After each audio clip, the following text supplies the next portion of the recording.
Welcome to the deep dive.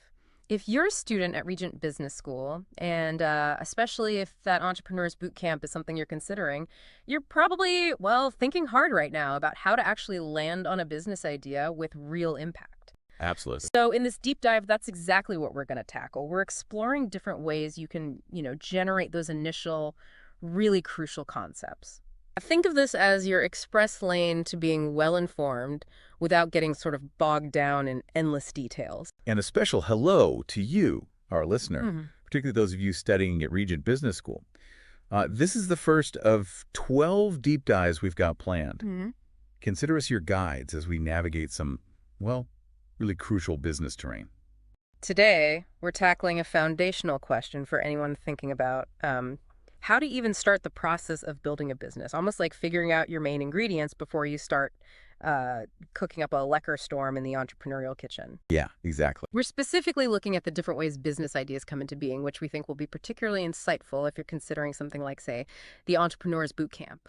Our mission for this session is to really get to grips with the two primary approaches to generating those initial business ideas: the customer-centric path and the idea-first approach. It's about understanding the fundamental philosophies, that drive that initial spark of a new venture. Okay, let's dive straight into the first one then. The customer-centric approach. In essence, what are we talking about here? At its core, the customer-centric approach places the potential customer squarely, like right at the heart of how you come up with a business idea. It begins by identifying the problems they're facing, those frustrations and unmet needs that are giving them a hard time, maybe a real khaki time, as some might say. Right. The fundamental aim is then to develop a product or service that directly resolves these issues. And we have a really compelling example of this in action, don't we? The story behind Spanx and its founder, Sarah Blakely. Absolutely. Sarah Blakely's entrepreneurial journey, it didn't kick off with a specific product blueprint. Instead, it grew out of her own personal frustration. As someone working in sales selling fax machines, which, yeah, some of you might only have read about in textbooks, she struggled to find suitable underwear to wear under white trousers that didn't result in, visible panty lines. That's right, the ultimate fashion blunder for many. Yeah. But it wasn't just her own pet peeve that led to Spanx, was it? It wasn't just her thing. Exactly, no.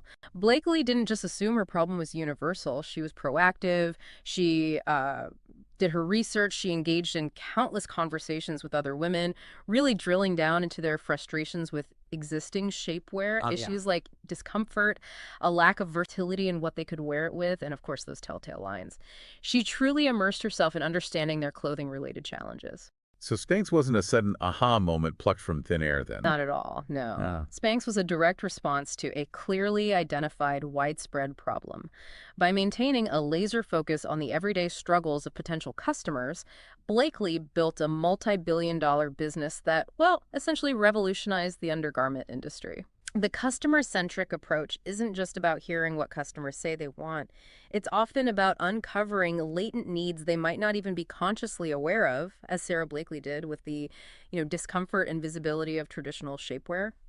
So if we were to crystallize the key elements of this customer-centric approach, what would they be? Like the main takeaways? The defining characteristics are in-depth research into the customer, a real sense of empathy in understanding their difficulties, and ensuring that the final product or service directly addresses those specific needs.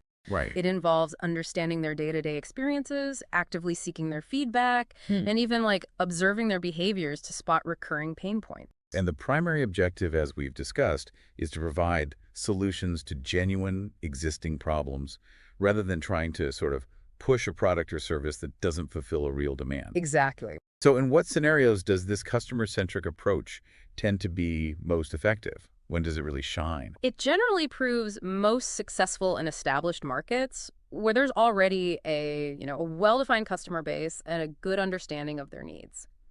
It also represents a more measured approach in terms of financial risk because you're developing a solution for a clearly expressed demand. Okay. Therefore, if minimizing potential losses is a significant concern, this approach often makes the most sense. Right. That makes perfect sense. Okay, now let's shift gears and explore the idea-first approach. This sounds like it might be a bit more visionary. perhaps a bit riskier. Indeed. Yeah, in contrast to the customer-centric method, the idea-first approach is propelled by a novel concept, maybe a groundbreaking technology, or a really compelling vision for the future. Instead of starting with customer problems, you begin with an innovative idea, and the subsequent challenge lies in convincing customers that they actually need it. And our prime example here is Tesla, under the guidance of Elon Musk. That's a big one. Precisely. Musk's overarching vision wasn't about incrementally improving existing automobiles based on current consumer requests.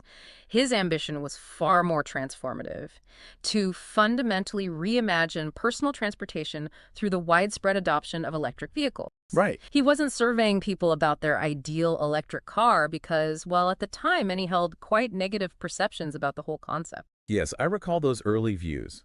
Electric cars were often seen as a bit clunky, maybe underpowered, and with a range that wouldn't get you much further than, like, down the road. Exactly. There was considerable skepticism surrounding their limited range, their performance capabilities, and even their aesthetic appeal. They weren't seen as cool. Hmm. However, Musk didn't allow this initial lack of enthusiasm to derail his core vision. Instead, Tesla engineered the Roadster, a high-performance electric sports car that was stylish, incredibly fast, and packed with cutting-edge technology. Yeah, that changed things. It was strategically designed to challenge those prevailing negative perceptions and demonstrate the true potential of electric mobility. The success of the idea-first approach often hinges on not just having a novel idea, but on the founder's ability to articulate a compelling future that customers will actively want to be a part of, even if that future isn't obvious initially. So his primary focus wasn't on tweaking his initial design based on early market reactions. He kind of stuck to his guns. Not in any significant way, no. The fundamental vision remained consistent. The emphasis was on showcasing the inherent value and future potential of this revolutionary technology, and by doing so, cultivating a completely new market demand. So the crucial aspect here isn't responding to existing complaints, but rather about pioneering something entirely new and then effectively persuading people of its merits. It's about creating the need, almost. Absolutely. The idea-first approach necessitates a substantial investment in compelling storytelling, in effectively communicating why this novel offering is valuable, even if consumers didn't previously recognize a need for it. It's about taking a leadership position in the market and creating entirely new categories of consumer demand. And when does this bold idea-first strategy tend to be most successful? What are the conditions?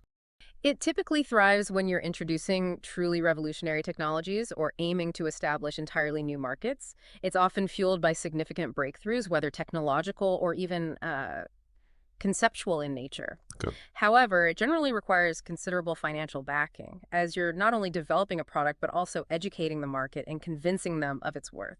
It's definitely an approach that carries a higher level of risk, but also, the potential for substantial rewards if it pays off. So we've outlined these two distinct approaches, customer-centric, idea-first. However, it seems like the most effective strategies might often involve elements of both. Is it rarely just one or the other in reality? That's a very astute observation. Yeah.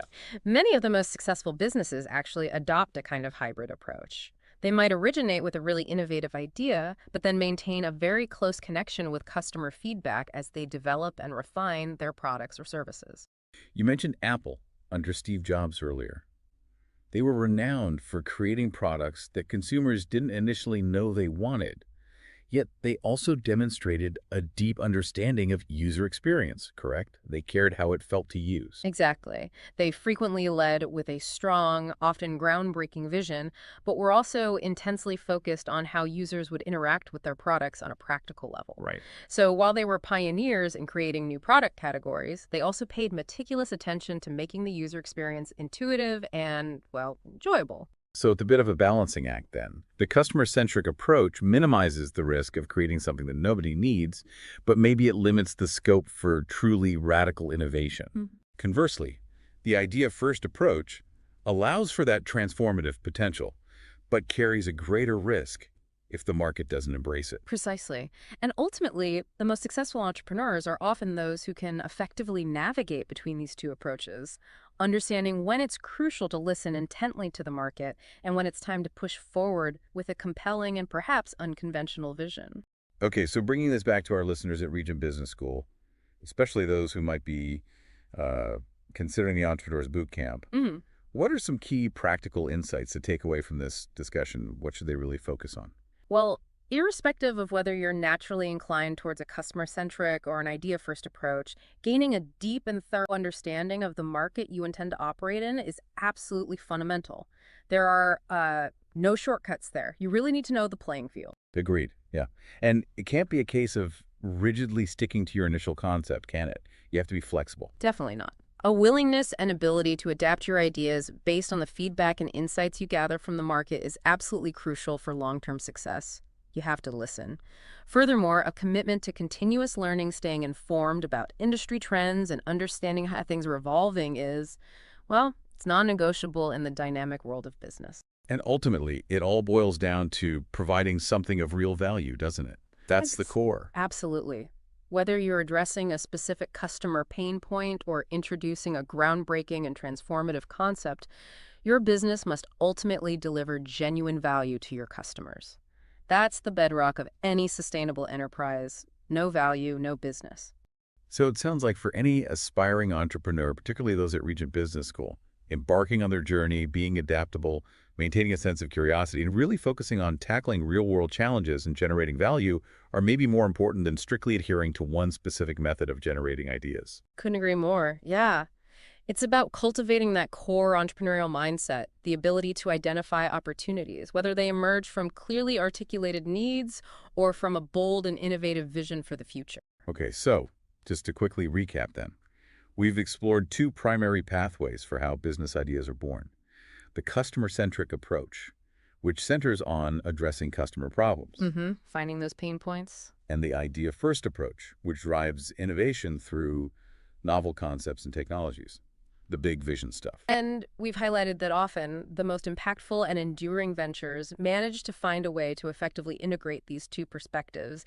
It's not always black and white. So for you, our listener, a bright mind at Regent Business School, perhaps even someone considering taking that exciting leap into the Entrepreneur's Boot Camp, here's a final thought to really chew on. Reflecting on your own interests and the world around you, which approach customer-centric, idea-first, or perhaps a thoughtful blend of both feels like a natural and compelling starting point for your own potential entrepreneurial journey? Yeah, what resonates? What are the everyday moanings and grousings you hear around you that might signal unmet needs? Or what exciting visions for the future truly ignite your passion right now? It's definitely something worth pondering as you go about your day, and perhaps even a topic to delve into further after this deep dive.